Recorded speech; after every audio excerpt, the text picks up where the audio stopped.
بسم اللہ الرحمن الرحیم۔ السلام علیکم۔ روزانہ واقعات سننے کے لیے اس چینل کو سبسکرائب کریں۔ آج کی ویڈیو ایک ایسی پاک باز خاتون کے بارے میں ہے کہ جن کو ہمارے پیارے نبی حضرت محمد صلی اللہ علیہ وسلم نے 4 عظیم عورتوں میں شامل کیا، اور 4 عظیم ہستیاں حضرت خدیجہ سلام اللہ علیہا، حضرت فاطمہ سلام اللہ علیہا، حضرت مریم سلام اللہ علیہا اور حضرت آسیہ سلام اللہ علیہا ہیں۔ آئیے بات شروع کرتے ہیں فرعون کی شادی سے۔ فرعون مصر نے ریان بن ولید کی پوتی حضرت آسیہ کو شادی کا پیغام بھجوا دیا۔ یاد رہے، ریان بن ولید وہی بادشاہ تھا جو حضرت یوسف علیہ السلام کے دور میں تھا، اور وہ حضرت یوسف علیہ السلام پر ایمان بھی لایا، اور اس نے حضرت یوسف کو عزیز مصر بھی بنا دیا۔ خیر، جب حضرت آسیہ کو فرعون نے شادی کا پیغام دیا تو یہ ان کے والد اور حضرت آسیہ کو بہت ناگوار گزرا۔ انہوں نے فرعون مصر پہلے دن سے ہی ظلم و بربریت کے لیے مشہور تھا، لیکن فرعون نے اپنی بادشاہت کے زور پر جبراً حضرت آسیہ سے شادی کر لی اور دھمکی دی کہ اگر یہ شادی نہیں کرے گی تو آپ کے والدین کو قتل کر دیا جائے گا۔ لیکن شادی ہونے کے بعد بھی اللہ پاک نے حضرت آسیہ کو فرعون سے محفوظ رکھا اور وہ آپ پر قادر نہ ہو سکا۔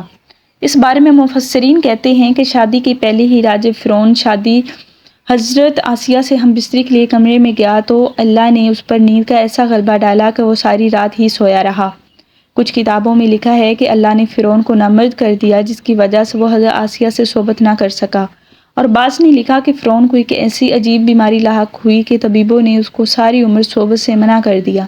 دیکھا جائے تو یہ بھی حضرت آسیہ کی ایک طرح سے کرامت ہی ہے کہ اللہ نے انہیں کیسے فرعون کے ناپاک جسم سے محفوظ رکھا۔ بعض روایات میں فرعون کی ایک بیٹی کا ذکر بھی ملتا ہے۔ آپ کو یہ بتاتے چلیں کہ وہ لڑکی انہوں نے کسی سے لے کر پالی تھی۔ ایک رات فرعون نے خواب میں دیکھا کہ اس کے محل کو نابود ہو چکا ہے۔ خوف و وحشت سے اس کا پورا وجود لرز اٹھا۔ اس نے نجومیوں کو بلا کر اپنے خواب کی تعبیر پوچھی۔ انہوں نے کہا، عنقریب بنی اسرائیل کا ایک بچہ تمہارے محل کو نیست و نابود کر دے گا۔ اس لیے فرعون نے حکم دیا کہ بنی اسرائیل میں جس کے ہاں بھی لڑکا پیدا ہو اسے فوراً قتل کر دیا جائے، لیکن اگر لڑکی پیدا ہو تو اسے قتل نہ کیا جائے تاکہ ان کی نسل باقی رہے۔ جب حضرت موسیٰ علیہ السلام پیدا ہوئے تو ان کی والدہ نے فرعون کے سپاہیوں کے ڈر سے حضرت موسیٰ علیہ السلام کو ایک صندوق میں رکھ کر دریا میں ڈال دیا۔ دریا سے ایک نہر فرعون کے محل کے پاس سے بہتی تھی۔ یہ صندوق بہتا ہوا اس نہر میں چلا گیا۔ فرعون نے حکم دیا کہ اس محل میں لا کر کھولا جائے۔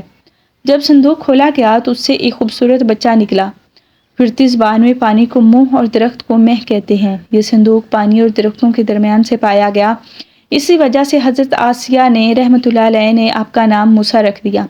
حضرت آسیہ نے جب حضرت موسیٰ علیہ السلام کے چہرے پر نور دیکھا تو انہوں نے حضرت موسیٰ علیہ السلام کو اپنا بیٹا بنا لیا، اور فرعون سے کہنے لگی، ترجمہ: یہ بچہ میری اور تیری آنکھوں کی ٹھنڈک ہے، اسے قتل نہ کرو۔ لیکن نامرد فرعون کہنے لگا، تم ہی رکھو، مجھے اس کی کوئی حاجت نہیں۔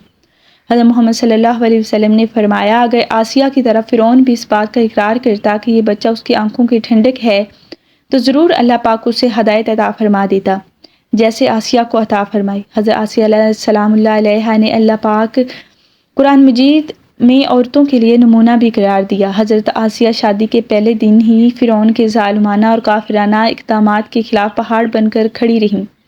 حضرت موسیٰ نے جب اعلان نبوت کیا اور جب محل میں جادوگروں سے مقابلہ کیا تو یہ دیکھ کر حضرت آسیہ حضرت موسیٰ علیہ السلام پر ایمان لے آئیں۔ ایمان لانے کے بعد کافی دنوں تک انہوں نے اس بات کو فرعون سے چھپائے رکھا، لیکن جب فرعون نے خدائی کا دعویٰ کیا اور لوگوں سے خود سجدے کروانے لگا تو پھر حضرت آسیہ کھل کر میدان میں آ گئی اور فرعون کے اس عمل کی سخت مخالفت کی۔ جیسے ہی فرعون کو پتہ چلا کہ میری بیوی بھی موسیٰ کے خدا پر ایمان لا چکی ہیں تو حضرت آسیہ پر ظلم ڈھانا شروع کر دیے۔ روز دن اور رات ان کو مختلف اذیتیں دینے لگا اور ظلم ڈھائے۔ فرعون جیسا کافر شوہر بھی ان کے ایمان کو متزلزل نہ کر سکا، لیکن فرعون نے بہت زیادہ کوششیں کی طاقت کسی نہ کسی طرح انہیں راہ سے منحرف کر دے، لیکن وہ ایسا نہ کر سکا، اور حضرت آسیہ بھی ان کی تمام کوششوں کو ناکام بنا کر صرف خدا واحد کی عبادت میں مصروف رہیں۔ حضرت موسیٰ علیہ السلام کے چاہنے والے فرعون کے سپاہیوں کے ہاتھوں ظلم و ستم سے دوچار ہو رہے تھے اور انہیں بے دردی سے قتل کیا جا رہا تھا، یہاں تک کہ فرعون نے حضرت موسیٰ علیہ السلام پر ایمان لانے والے ایک شخص کو جسے قرآن کریم نے مومل الفرعون کے نام سے یاد کیا بڑی ہی بے دردی سے قتل کر دیا، جس کے بعد حضرت آسیہ کا صبر کا پیمانہ لبریز اٹھا اور وہ کھلم کھلا فرعون کی مخالفت کرنے لگیں۔ فرعون میں غیظ و غضب کی آگ بھڑک اٹھی اور اس نے اپنی زوجہ آسیہ کو بہت ہی دردناک طریقے سے اذیتیں پہنچائیں۔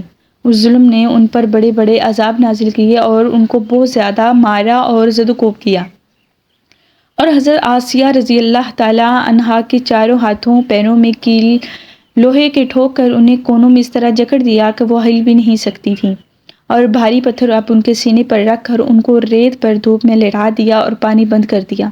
تو اللہ وہ حق پر ایک دفعہ ذرا سوچیے تو صحیح دوستو کہ تن تنہا عورت اور ظلم جابر ظالم شوہر کا محل ہاتھوں پیروں میں کیلیں ٹھوکی گئی، گرم ریت پر لٹایا ہوا اور سینے پر ایک بھاری پتھر رکھ دیا گیا، پھر بھی حضرت آسیہ سلام اللہ علیہا ایمان پر عزم و استقلال کے ساتھ مصائب کے باوجود قائم و دائم رہیں اور فرعون کے کفر سے خدا کی پناہ مانگتی رہیں۔ ایک روایت یہ ہے کہ فرعون نے حضرت آسیہ کی کھال تک اتروا دی تھی اور پھر ان پر چٹان کو گرا دیا۔